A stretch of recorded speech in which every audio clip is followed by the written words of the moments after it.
Salut chers fidèles abonnés de la chaîne, cliquez pour gagner. J'espère que vous allez tous bien. Dans cette vidéo, nous allons parler des deux grands échangeurs décentralisés qui détiennent elles-mêmes leur propre crypto-monnaie. Et nous allons analyser ces deux projets-là. C'est le projet Unu de Uniswap et PancakeSwap de Cake. Si vous avez ces deux crypto-monnaies, vous devez regarder impérativement cette vidéo pour mieux comprendre l'analyse que nous allons faire ici dans cette vidéo. Nous allons aussi parler des banques. Oui, des banques. Oui. Et enfin, des bonnes nouvelles commencent par sortir de tout horizon. Nous allons parler aussi des spécialistes en crypto-monnaie. Un grand qui a perdu une grosse somme d'argent sur cette analyse. Nous allons parler aussi du stablecoin et de bien d'autres choses. Alors donc, si vous n'êtes pas encore un fidèle abonné de cette chaîne, prenez l'agréable plaisir de vous abonner et mieux encore d'activer la clochette de notification pour ne rater aucune de nos prochaines vidéos que nous ferons comme celle-ci. Vous êtes sans savoir que sur cette chaîne, nous venons vous apporter l'information en temps réel dans l'écosystème de la crypto-monnaie. Tout ce qui se passe qui a lien à la finance, surtout aux crypto-monnaies, à la blockchain, à la technologie, bien d'autres choses, nous venons vous l'apporter ici. Alors donc, nous avons fait et nous faisons aussi des vidéos short. J'ai oublié de vous dire cela. Des vidéos short. Exemple, on a fait une vidéo short ici pour devenir riche dans les crypto-monnaies. Il te faut ça. Il y a certaines choses que vous devez savoir et comprendre avant de vous lancer dans la crypto-monnaie. C'est très important. Donc, il y a la partie vidéo, les vidéos longues et les vidéos short. Nous vous invitons aussi à nous suivre sur le reste de nos réseaux sociaux. Alors, d'abord, on commence par cette information. Mes frères et sœurs, hier, nous vous informons de beaucoup de choses qui étaient en train de se passer sur les banques traditionnelles que nous connaissons, BNP Paribas, et aussi il y a la Société Générale et il y a le Crédit Suisse. Mais aujourd'hui, on nous informe, depuis hier, on nous informe que la banque centrale suisse va injecter beaucoup de liquidités, oui, beaucoup de liquidités pour sauver le Crédit Suisse, les actions et les épargnants du Crédit Suisse. Mes frères et sœurs, vous voyez combien de fois, face aux problèmes, nous essayons de créer encore plus de problèmes. En fait, c'est ce qui se passe. Face aux problèmes, on crée encore, parce que plus en injectant la liquidité dans les banques, qu'est-ce que nous remarquons? Nous remarquons simplement qu'il y aura plus de l'inflation. Ce que tu avais l'habitude d'acheter à un prix dérisoire va monter. Et malheureusement, les salaires n'accompagnent pas ça. Si tu recevrais X montant, peut-être si le gouvernement va faire une augmentation salariale, tu vas avoir juste un petit pourcent, voire même, il n'y a rien. Mais au même moment, le prix des denrées alimentaires, ce qu'on avait l'habitude d'acheter, ne fait que doubler. Ce que tu achetais peut-être à 1 dollar, à 2 dollars, va passer à 5 dollars. Or, sur ton salaire général, on augmente peut-être que demi-centave de dollars ou bien 2 dollars. Les gars, ça n'a pas de sens, ce qui est en train d'arriver. Donc, plus nos dirigeants savent très bien que ce n'est pas en imprimant de nouveaux billets qui vont sauver l'économie, mais ils sont en train de le faire ainsi pour ne pas donner raison aux crypto-monnaies. Malheureusement, c'est parce qu'ils se disent, si on imprime, alors les banques ne seront pas en faillite, alors l'écosystème de la crypto-monnaie aura tort. Mais tôt ou tard, ça va rattraper. C'est ça. Ça va rattraper. Donc, gardez les yeux grands ouverts en ce moment si vous avez beaucoup d'argent dans votre compte bancaire, car le pire peut arriver à tout moment. Alors, on continue notre vidéo lentement et sûrement, comme on aime si bien le faire. On va commencer par cette information. Les gars, on nous dit simplement, un youtubeur perd presque 1 million de dollars, c'est 5 millions de dollars brésiliens, en direct en apostant sur la chute du Bitcoin. Mes frères et sœurs, et sincèrement, vous savez, nous sommes dans un domaine où, quand tu n'as pas, sûrement il a la maîtrise, ce monsieur-là. Il a la maîtrise. Mais je me demande si peut-être qu'il a perdu 1 million de dollars, peut-être il a 100 millions de dollars. Donc les 1 million de dollars ne vont pas peser sur lui. Souvent, on appelle ça ganancia. C'est pas la volonté de gagner plus gros te fait perdre tout. Et c'est pourquoi dans notre cours, nous essayons de dire arrêtez d'être gourmand. Le gourmandise, certes, ça peut être bon, mais ça peut te faire perdre beaucoup. Apprenez à être discipliné. Je me demande, c'est vrai, ce youtubeur-là, il doit avoir toutes les notions nécessaires. Mais est-ce qu'il a appris la discipline, la gestion du risque? Qu'est-ce qui se passe? Lui, il a posté... Bon, je me dis peut-être qu'il a beaucoup d'argent. Et j'espère que ce n'est pas l'argent, c'est son propre argent, ce n'est pas l'argent des gens. Parce qu'aujourd'hui, on a tellement de traders spécialistes qui prennent l'argent des gens, qui prennent bien sûr l'argent des gens, et ils vont sur le marché, ils se comportent comme des traders spécialistes, et souvent, ils gagnent et donnent un peu de bénéfices. Moi, je ne vous conseille même pas de faire cela. Franchement, je ne vous conseille même pas de faire cela. Parce que vous allez vous créer des problèmes. Parce que nous sommes dans un écosystème des crypto-monnaies qui est incertain, un écosystème qui est sans pitié, sans cœur. Un marché spéculatif, un marché franchement manipulé, bien spéculatif. Alors, s'il vous plaît. Donc, je continue. Ce dernier a posté sur la chute du Bitcoin. Donc, il était en direct et il postait sur la chute du Bitcoin. Il se disait dans le but. Donc, il était en train de faire le trading futur. Donc, il se disait le Bitcoin va chuter. Donc, comme c'est un marché, excusez-moi le terme, bien manipulé, qu'est-ce qui va se passer? Quand on voit plus de personnes qui sont en train de poster sur la chute, qu'est-ce qu'on fait? Les gens la plupart des grands échangeurs comprennent directement que non, on n'a qu'à liquider la position de ces personnes-là. Et ils font monter le Bitcoin. Ils font monter le Bitcoin, peut-être, voilà, et directement, toi qui postes sans mettre de stop loss, malheureusement, je me demande comment ça veut dire qu'il n'a pas aussi mis de stop loss. C'est pas possible, quoi. Ce n'est pas possible. Franchement, je me dis, notre frère, bon, en tout cas, notre frère a fait vraiment des erreurs, quoi. Bon, j'espère qu'il a appris de ses erreurs. Donc, mes frères et sœurs, beaucoup de prudence dans cette écosystème de la crypto-monnaie. Voilà quelqu'un qui vient de perdre $1 million, hein, parce qu'il n'a pas été discipliné, il n'a pas, peut-être, il n'a pas mis une stratégie en place en mettant le stop loss et bien d'autres choses. Ça peut arriver à tout le monde. Mais si tu es trop gourmand, ça va t'arriver. C'est tout ce qui se passe sur la crypto-monnaie. Alors, on continue notre vidéo lentement et sûrement. Et la dominance. Les gars, on va parler de cette information. Vous savez, on a toujours critiqué le USDT. On se dit, le USDT là, hein, c'est l'un des stablecoins les plus désorganisés par l'entreprise Tether, émis par l'entreprise Tether, bon, sous les ailes de Bitfinex. Le USDT, mais aujourd'hui là, le USDT, ce même USDT là, est en train de gagner la dominance des stablecoins de 58%, les gars. 58%. Même BUSD ne fait pas face. Même le USDC ne fait pas face. C'est pourquoi on dit souvent là, dans un domaine là, hein, l'ancien reste toujours l'ancien. Le doyen là, il reste toujours le doyen. Il n'y a rien à faire. Les gars, vous savez, il y a ce qu'on appelle la loi, hein, la loi même de la nature. Il y a certaines personnes qui pensent que quand ils vont venir dans l'écosystème de la crypto-monnaie, parce qu'ils savent bien parler, qu'ils seront toujours au top. Non, je donne cet exemple là pour que vous puissiez comprendre. Les gars, moi-même actuellement là où je suis là, je continue de respecter mes doyens. Parce que j'ai eu des mentors. J'ai eu des gens que j'ai suivis pour arriver là où je suis aujourd'hui. C'est pas parce qu'aujourd'hui, moi j'ai, peut-être, c'est vrai, il y a certains mentors où j'ai une grande communauté plus qu'eux. 4 fois, 5 fois même plus qu'eux.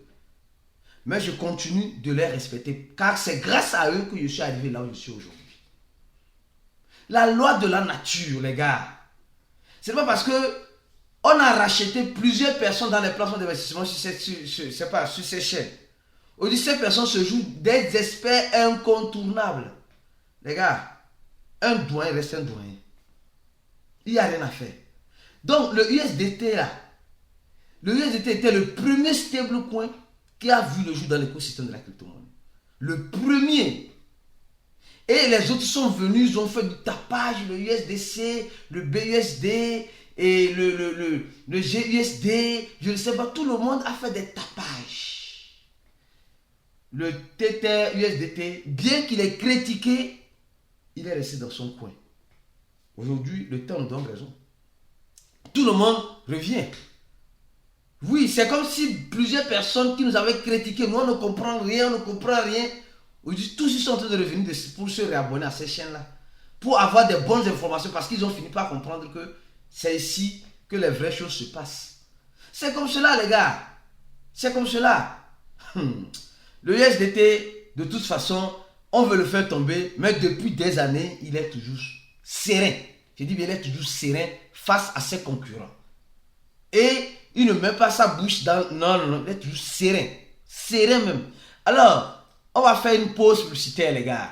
Mes frères et sœurs, vous êtes sans savoir que nous sommes en train, en ce moment, d'organiser l'un des plus grands événements blockchain international sur le territoire africain. Oui, organisé par les propres Africains. Oui, il y a des événements qui s'organisent un peu partout, mais c'est des événements nationaux, locaux. Mais notre événement là, c'est un événement international où on te donne l'opportunité d'y participer. Alors, on a déjà presque 250 personnes qui ont déjà rempli le formulaire.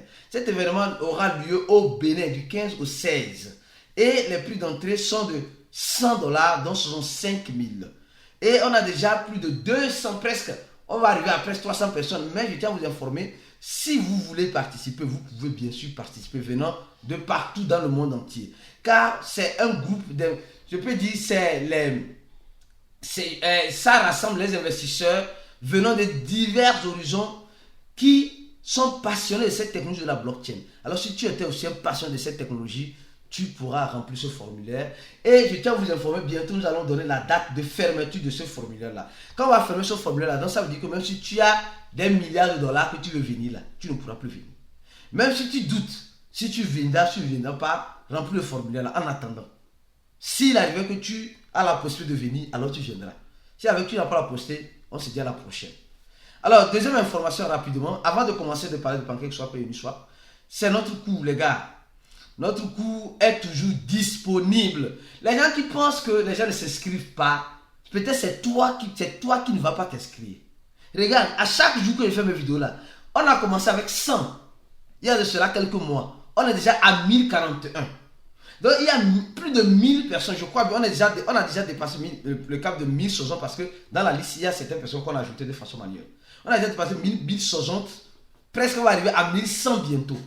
Si toi tu regardes et que tu as la possibilité, de faire un cours avec nous, viens le faire et tu verras que tu ne regretteras jamais.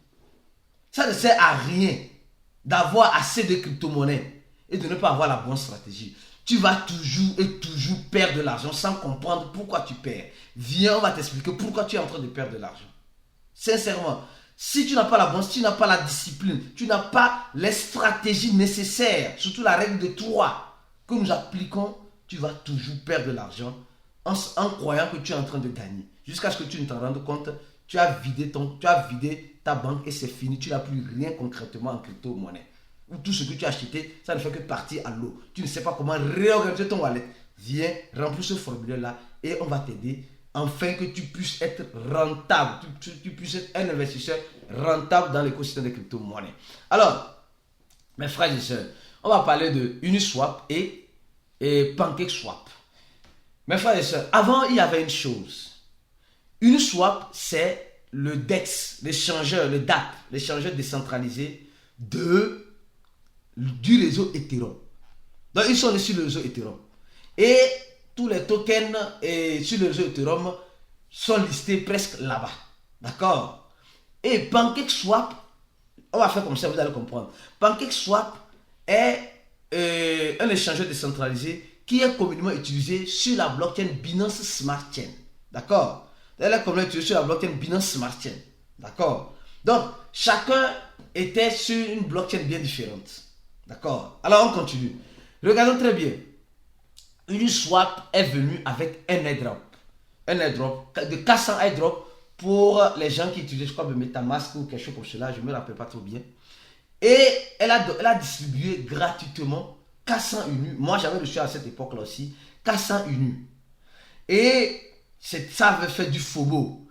Et regardons le total supply, on a déjà plus de 76% de total supply en circulation. PancakeSwap, c'est comme ça que je suis en train de faire l'analyse pour que vous puissiez comprendre. PancakeSwap est venu, elle n'a pas fait d'airdrop. PancakeSwap n'a pas fait d'airdrop. Peut-être elle fait maintenant les airdrops, mais pas comme l'a fait Uniswap. PancakeSwap a actuellement 24% en circulation. 24% en circulation. Comparant à 76%. Vous voyez? D'accord, on continue. Uniswap est la monnaie unie. Il n'y a pas de burn. À ce que je sache, peut-être s'il y en a, c'est des fines quantités. Ils n'ont pas un mécanisme de burn. Mais au même moment, PancakeSwap a un mécanisme de burn. Vous voyez? Uniswap et PancakeSwap, les deux sont listés sur Binance. Les deux sont listés sur Binance. Donc c'est clair. Ok, et sur bien d'autres échangeurs. Maintenant, rentrons maintenant en profondeur. En profondeur de nos analyses. Alors, nous allons remarquer une chose. C'est vrai, Uniswap est là longtemps. Mais Uniswap a commencé par perdre beaucoup de ses utilisateurs via PancakeSwap. Pourquoi? Parce que PancakeSwap, ils utilisent une blockchain où les frais de transaction sont moindres. Et les gens aiment économiser. Qui n'aime pas économiser ici? Même le plus riche au monde aime économiser. C'est pas parce qu'il a beaucoup d'argent qu'il va le sortir pour gaspiller de temps en temps. Non. Et PancakeSwap, étant dans la blockchain Binance Smart Chain, et étant où Binance même investit, je dis bien Binance investit pour la sécurité de cet échangeur décentralisé qui valorise sa blockchain. Alors, et les gens de l'équipe d'Ethereum aussi investit énormément dans Uniswap parce que ce DApp là, oui, valorise plus leur blockchain. Qu'est-ce qui s'est passé? Nous avons, l'année passée, il y a eu des votes au niveau, il y a un DAO aussi dans Uniswap. Il y a un vote qui a permis aux utilisateurs de donner leur point de vue. Est-ce qu'ils veulent que Uniswap, qui est uniquement dans la blockchain Ethereum, bon, avec dans d'autres blockchains, mais qui ne sont pas vulgarisés de temps en temps, se retrouve aussi dans la blockchain Binance Smart Chain? Et la communauté a dit oui. Donc c'est en ce sens-là que vous allez voir maintenant Ethereum, Polygon, ça, les autres réseaux, bon, c'est nécessaire, mais les grands réseaux Ethereum et Binance Smart Chain. Donc maintenant, la concurrence serait rude avec PancakeSwap. Parce que PancakeSwap n'est pas, regardez, PancakeSwap, en quelque sorte, est simplement sur la blockchain Binance Smart Chain et est en train de développer sur le réseau Aptos. Vous voyez, donc il y a le concurrent de PancakeSwap, dans une autre blockchain, vient maintenant dans la blockchain de PancakeSwap pour que la concurrence soit rude. Oui, et là déjà, vous pouvez déjà connecter votre Uniswap et utiliser le réseau Binance Smart Chain pour faire vos transactions tranquillement. Donc vous voyez comment des fois ça commence par être intéressant. Et si PancakeSwap ne s'active pas le plus vite que possible, aussi en allant dans la blockchain de Uniswap, qui est la blockchain, bien sûr, c'est ça ne leur appartient pas, qui est la blockchain Ethereum et bien d'autres blockchains, nous voyons que Uniswap a déjà plusieurs blockchains. Or, PancakeSwap a seulement que 2. PancakeSwap est seulement sur la blockchain Binance Smart Chain et Aptos. Donc les gars, vous voyez déjà ici, Uniswap est en train de gagner plus la place. PancakeSwap, lève-toi vite. Mais ces deux projets-là, si vous avez, ce n'est pas un concept d'investissement bien sûr, si vous avez la possibilité de les acquérir, les gars, mes frères et sœurs, vous pouvez toutefois prendre le risque de ces acquisitions-là. Car l'avenir nous dira mieux. C'est ces deux crypto-monnaies qui sont plus sur ces deux échangeurs décentralisés. Il y a un à 5 $, près 6 $ et un autre à 3 $. Bon, vous avez compris, restez connectés sur cette chaîne pour la suite des informations. On se dit à la prochaine vidéo. Et n'oubliez pas, pour ceux qui veulent se former, le lien surtout en description de la vidéo. Premier lien, deuxième lien, pour ceux qui veulent dans notre confraternisation, nous allons bientôt bloquer ce formulaire-là. Dans quelques semaines, nous allons le bloquer. À la prochaine vidéo et ciao.